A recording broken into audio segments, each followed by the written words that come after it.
everybody, it's great to be with you again today. Today is Good Friday.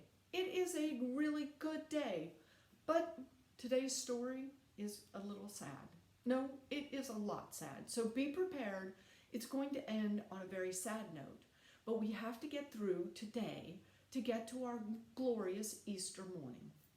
So pick up your Bibles, go to Matthew chapter 26, verse 36, and then read all the way, it's a long story, all the way through to Matthew 27, chapter 56. Now, for those of you who don't want to read quite that much, you can go to Matthew 27, chapter 50. So today's story begins after yesterday when we had Jesus and the disciples having communion. Just like you and I go on Sunday morning and have our communion time, they had their communion. And after this, Jesus decides to go to the Garden of Gethsemane with his disciples and pray. He wants to talk to his Father in heaven. And we can pray to that same Father in heaven at any time we would like. So he's praying to God. And when he is done, a mob of people shows up with who? Judas. Judas, the one who is betraying Jesus to the high priest. So they show up and they take Jesus away and bring him to the high priest.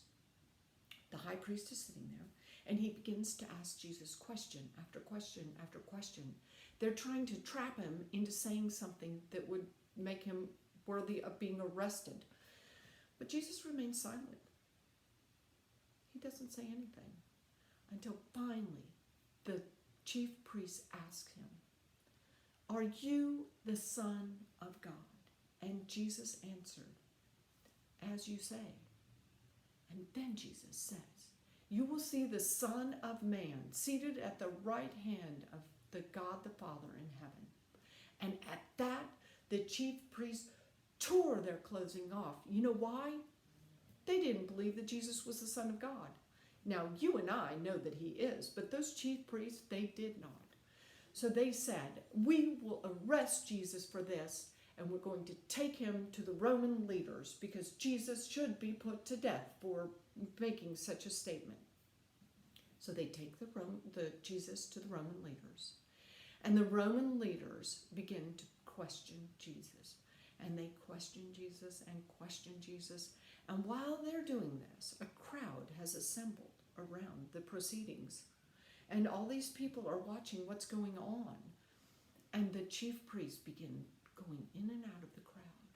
And they say, "Start chanting, crucify him. Start chanting, crucify him." So as the Roman leader is questioning Jesus, the crowd begins to say, "Crucify him, crucify him." And the chief leader, the Roman leader, is afraid of the crowds because there are so many people. And he does not want an uprising. So he says, "We will crucify Jesus." So they take Jesus. They put him on a cross. And there on the cross, Jesus dies. Now I know this is a terribly sad ending to the day. But it's where we have to go to get to Easter Sunday. So don't let this be the end of the story. Come and join me again. We'll get together on Saturday, talk about what happens then, and then we're going to get together for our triumphant, glorious Easter day. I'll see you all then. Have a great day.